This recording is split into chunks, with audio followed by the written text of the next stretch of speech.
Boa noite, aqui é o canal do YouTube do Professor Simvaldo. Como vocês sabem, o Brasil foi descoberto em 1500, né? Todo mundo sabe disso.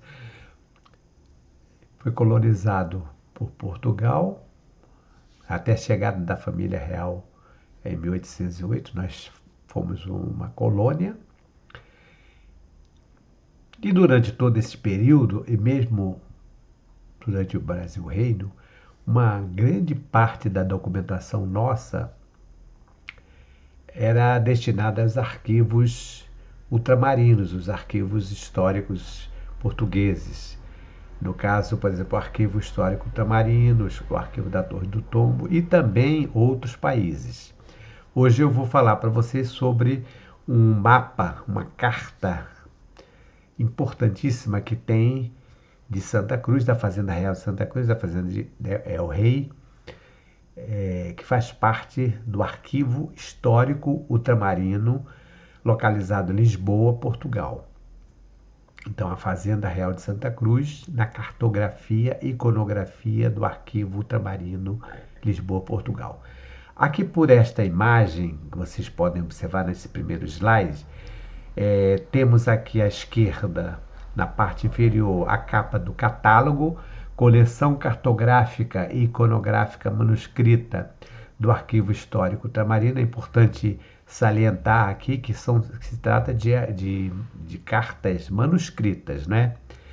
E aqui à direita tem a parte da região sudeste, porque este levantamento, este acervo foi recuperado de todas as regiões brasileiras. E aqui no caso que nos interessa, a Fazenda de Santa Cruz, região sudeste. Então a capa aqui referente à folha de rosto, referente à região sudeste. E na parte central, um recorte exatamente da carta da Fazenda Real de Santa Cruz, é planta manuscrita, colorida, é um desenho à tinta, que se encontra exatamente nesse arquivo histórico tamarino português. Vejam que na parte central desta planta tem, depois eu vou mostrar isso ampliado, tem um desenho do antigo convento. Como se trata de um trabalho do finalzinho do século XVIII, provavelmente de 1791, aproxima-se bastante o desenho, né, bastante do original da época que o prédio foi construído pelos jesuítas. A localização desta planta, da planta cartográfica da Fazenda Real de Santa Cruz, no acervo do Arquivo Histórico Ultramarino, em Lisboa, Portugal, só foi possível graças ao projeto de resgate cartográfico e iconográfico manuscritos lançado em 1992, nas comemorações dos 500 anos do descobrimento do Brasil. Anteriormente já havia sido feito assim, uns acordos internacionais, né, para que essa documentação existente em Portugal ela pudesse ser transcrita e repassada para o Brasil. E aqui eu quero fazer um agradecimento muito especial à professora e geógrafa Maria Dulce de Faria, chefe da divisão cartográfica da Biblioteca Nacional do Rio de Janeiro, pelo envio da cópia da planta acima citada, por ela identificada e descrita neste catálogo. A Dulce, como chefe da divisão de cartografia, ela fez parte de uma equipe multidisciplinar, composta também de outros profissionais, tanto brasileiros como também portugueses, para a identificação, a localização e a descrição dessas obras, né? E em uma oportunidade, fazendo uma pesquisa na Biblioteca Nacional, eu estive com a Dulce, ela sempre me conheceu, sabendo que eu fazia pesquisa sobre Santa Cruz, e ela, conversando comigo, ela falou, olha, eu participei desse trabalho de recuperação desse acervo e tal, e localizei uma carta, uma planta cartográfica. E nessa conversa, então, ela ficou de me enviar né, exatamente me enviou essa cópia que vocês vão ver daqui a pouco. Então, a coleção cartográfica, iconográfica, manuscrita do Arquivo Histórico Ultramarino. Tem um desenho interessante aqui com aqueles antigos medidores, né, de cartógrafo, porque isso tudo era feito é, palmo a palmo, né? Então, vocês observam aqui que tem uma fórmula, né? Eles saíam com esses instrumentos de medição, de geodésica, né? Para que fosse feito o levantamento. Aqui tem a capa referente à região sudeste, né? E um texto que eu achei interessante, um catálogo para ver coisas novas. Embora se tratando de cartografia do século XVIII, início do século XIX, mas coisas novas. Com o presente catálogo, fica ao alcance do público de língua portuguesa o conhecimento das quase 900 peças manuscritas da coleção cartográfica do Arquivo Histórico Ultramarino, relativas ao Brasil.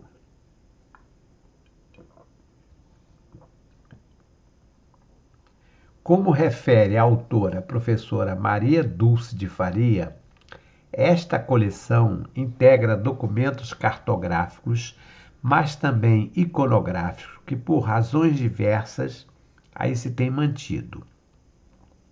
Os documentos cartográficos impressos e que fazem parte da coleção cartográfica, bem como outros iconográficos da coleção iconográfica do Arquivo Histórico Ultramarino, igualmente relativos ao Brasil, foram ainda objeto de descrição na sequência do projeto Resgate Barão do Rio Branco, longamente coordenado pela doutora Esther Bertoletti, conforme instrumento disponível na sala de leitura do arquivo, a disponibilizar de forma mais ampla assim que oportuno. Então, esse levantamento ele já vem sendo feito há bastante tempo, né? Então, havia já projetos anteriores que estavam sendo colocados em execução. E aqui já um texto da Dulce. A coleção cartográfica e iconográfica manuscrita do Arquivo Histórico Ultramarino. Esse texto, cujo título eu acabei de ler, a coleção cartográfica e iconográfica manuscrita do Arquivo Histórico Ultramarino, é de autoria da professora Dulce, Maria Dulce.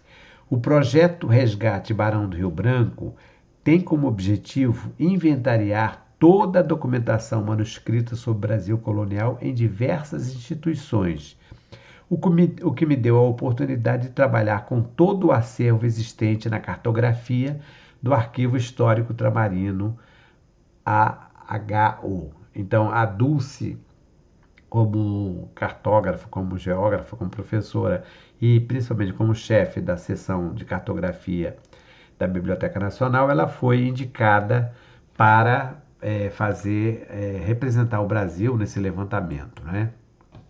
Aqui, inclusive, eu coloquei uma foto da professora Dulce, professora Geófra Maria Dulce de Faria, chefe da divisão de cartografia da Biblioteca Nacional do Rio de Janeiro, e também ela foi curadora da exposição 200 anos da Independência, realizada no Museu Naval entre 2021 e 2022. Maria Dulce, autora do texto A Coleção Cartográfica e Iconográfica Manuscrita do Arquivo Histórico Ultramarino, novembro de 2011. A cartografia do Arquivo Histórico Ultramarino é composta de acervos de cartografia e iconografia, cerca de 575 documentos manuscritos, desde o século XVII até o início do século XIX. Esses desenhos cartográficos e iconográficos, outrora anexados aos requerimentos, cartas, ofícios e outros tipos de documentos, constituem importantes testemunhos para a análise da história do Brasil colonial, com particularidades especiais na sua configuração territorial. O conjunto deste material totaliza 435 verbetes no catálogo. Então, trata-se realmente de um material muito importante, não só para a nossa região sudeste, mas para todo o Brasil, porque tem uma documentação de várias partes do Brasil. O acervo cartográfico, cerca de 313 documentos, é constituído aproximadamente por 303 mapas, 5 vistas, um roteiro e 4 perfis. São mapas de levantamento geográfico, cartas cadastrais hidrográficas, sesmarias, planos de portos, roteiros, vistas panorâmicas, plantas de cidade, aldeias indígenas, vilas e mapas de capitanias. Exemplos dessa documentação. Então, são vários documentos, como eu já falei, de todas as regiões brasileiras. Como no caso aqui o canal trata da história de Santa Cruz, já falei também em áreas adjacentes, né? Nós vamos falar mais especialmente exatamente do mapa, da carta topográfica, né? Da Fazenda Real de Santa Cruz. O título aqui tem um 1700 porque não foi preciso, não foi possível fazer o levantamento preciso da data e sabe-se que é finalzinho do século XVIII. Eu acredito que seja uma carta de 1791, que talvez faça parte daquela documentação que recentemente eu fiz uma postagem sobre a descrição da fazenda, que é exatamente o inventário. Então aqui tem planta da fazenda de Del Rey, 1700, não sabemos ainda, planta manuscrita, colorida, desenho a tinta, 58,8 por 84,3. Quer dizer, não é uma carta muito grande, também não é pequena, relativamente dá para se ver muito bem aqui. E aqui à direita tem um desenho reduzido, né? E embaixo a ampliação do desenho central, que é exatamente do convento dos padres jesuítas. Então aqui mostra a casa da fazenda, onde se lê. Aí tem a descrição, que é uma descrição paleográfica, né, que foi mantida, foi mantida a grafia antiga, que fala exatamente na casa da vivenda, com a mesma obra que representa desta fazenda. Aí tem também informações sobre a localização e tudo que tem na fazenda. Então, essa parte manuscrita que eu vou mostrar para vocês ampliada, ela vem assinalando tudo que existia na fazenda exatamente na época em que foi feita essa carta, né? No meio do desenho do alçado está escrito pátio, que fica no meio com casas em toda a volta, que são exatamente algumas casas que eram usadas como oficinas e também a casa do próprio padre, né, do diretor, né, no caso aqui do padre, se chamava padre fazendeiro, que era o gestor da fazenda de Santa Cruz, o administrador da fazenda de Santa Cruz. Isso na época dos jesuítas. E também as senzalas, né? Então estão assinaladas as senzalas, as matas e roças dos escravos da fazenda de El Rei, campos rurais, o rio Guandu, a ponte deste rio, que é exatamente a ponte dos jesuítas, né? Que ela já era uma ponte imponente, ela sempre aparece, né? A fazenda, aí tem as terras, tem inclusive as medições, a estrada real, a indicação da estrada real, a aldeia dos índios, lá no caso, lá em Itaguaí, e a localização da estrada que seguia para a corte. Aqui eu coloquei exatamente a planta ampliada, e vocês observem o seguinte: ela precisa ser ampliada, bem ampliada, para que vocês possam ler cada uma dessas descrições. Depois, mais adiante, eu vou apresentar as descrições. Cada parte dessa branca tem uma descrição, quer dizer, um manuscrito, né? A parte, por isso que chama-se mapa manuscrito. E por isso que a Dulce fala que era cartografia, mas também é iconografia, porque vocês observam que também houve uma preocupação deles pintarem.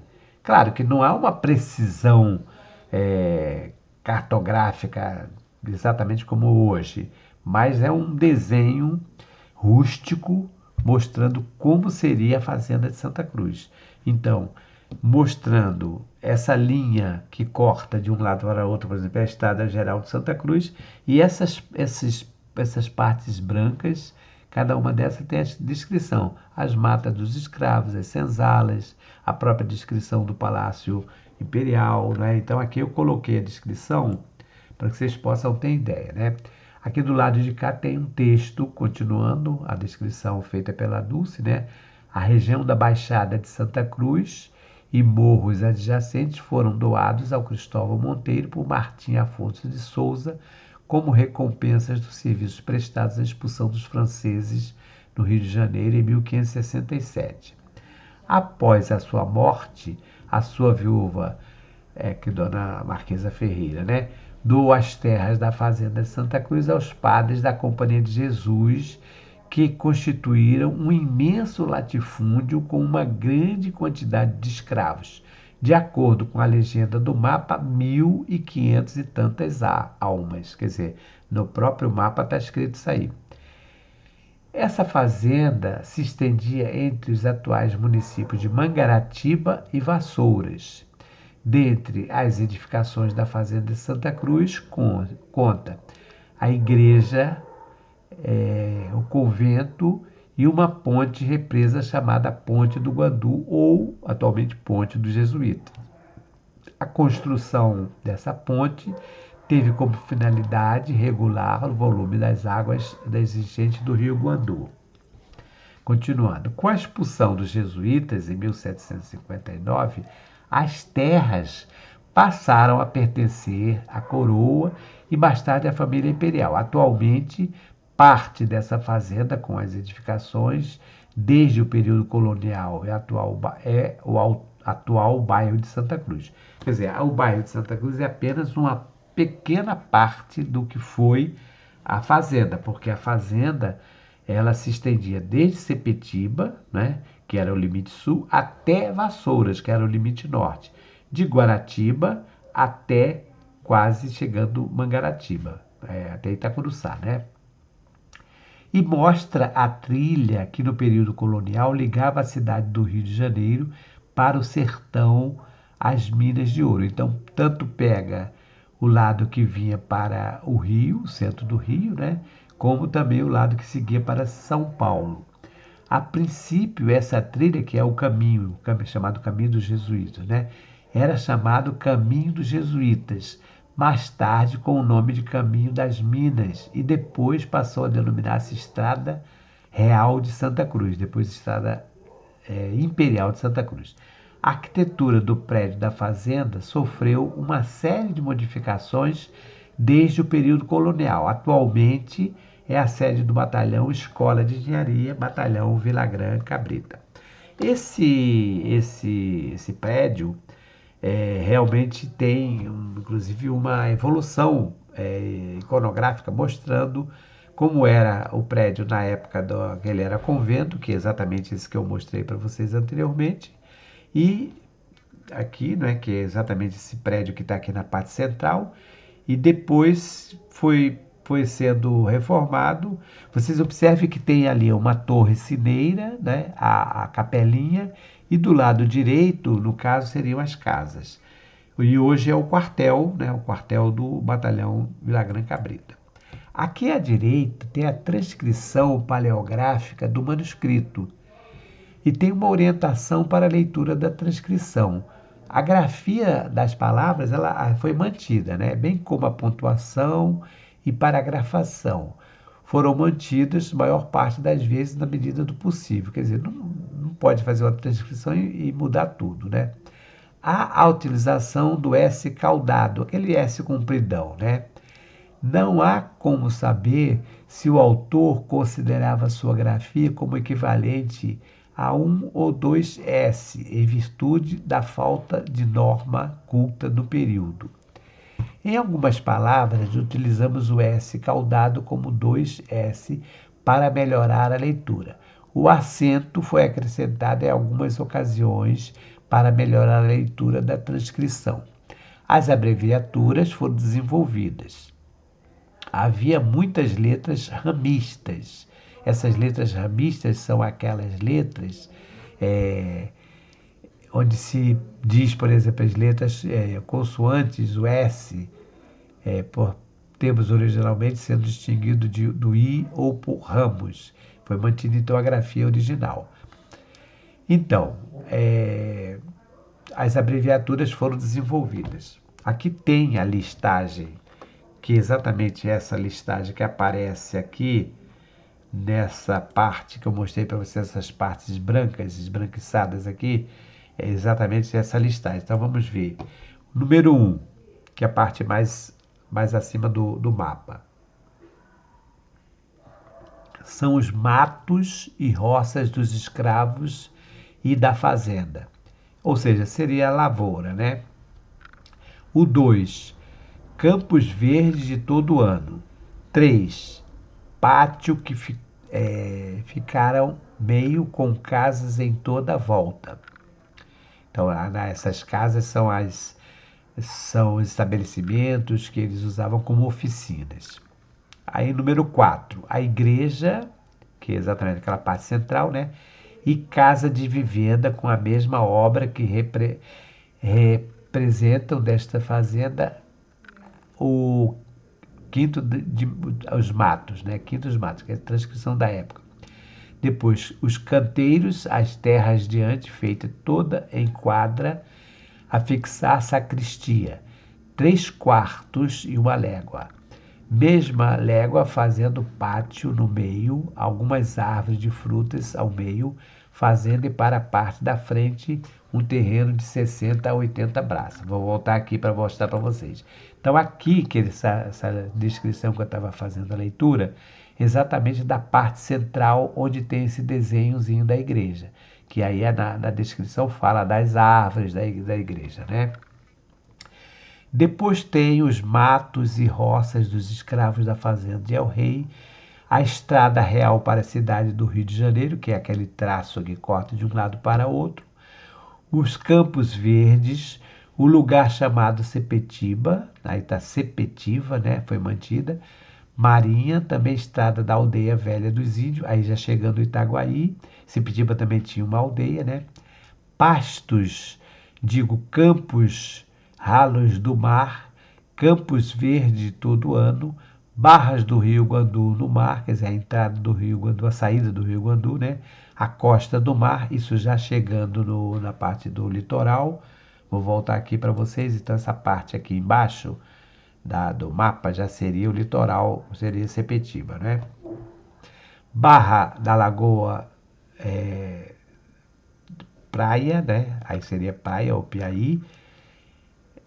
Porque é uma descrição antiga, foi mantido o texto. Estrada nova, mudada, né? Que é, no caso, a estrada real. A estrada principal para Minas, São Paulo. Fazenda do General Antônio de Andrade, Lagoa Nova, se chama Sítio da Fazenda General Antônio Andrade. Este rio da parte do norte é a nossa divisa, no caso deveria ser a nova divisa da Fazenda Lagoa Nova e o Rio Guandu. Depois tem número 28, Fazenda da Lagoa Ferreira, da aldeia Saguá, deve ser Itaguaí, da Ponte Meia Légua, 20 aldeia. Campos Verdes todo ano para o gado, este da Fazenda Terra Meia, Rio do Guandu e Ponte. Essa descrição, ela, como foi mantida a descrição antiga da paleografia, ela complica um pouco na leitura. Então, o que é importante, quem se interessa mais por isso, é pegar o mapa, tentar ampliar ao máximo possível os textos e tentando, quem se interessa naturalmente, né? E levantando ponto por ponto o que havia localização. Mas realmente eu considero um mapa muito importante porque mostra Santa Cruz no finalzinho do século XVIII, uma descrição da cartografia de realmente como era Santa Cruz. Então fica aqui essa pequena contribuição sobre a cartografia de Santa Cruz no final do século XVIII. Um abraço a todos e até uma próxima oportunidade.